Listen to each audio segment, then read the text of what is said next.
बरं, आज आपण जो दोहा बघितला ना, त्याला आजकाल व्यंग स्वरूपामध्ये असं म्हटलं जातं. नीट ऐका हं.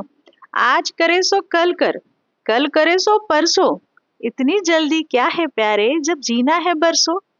बरं, अशा प्रकारे जर राजे वागले असते ना, तर आज स्वराज्यही नसतं आणि आपणही नसतो. एकाच वेळी अनेक आघाड्यांवर लढणे, अचानक संकटांना सामोरे जाणे, रयतेच्या कल्याणासाठी त्वरित निर्णय घेणे ही राजांची वैशिष्ट्ये होती. कार्यतत्परता आणि वेळ ही माणसाच्या जीवनाला कलाटणी देते. त्याचे उत्तम आणि मूर्तिमंत उदाहरण म्हणजे आपले दैवत छत्रपती शिवराय.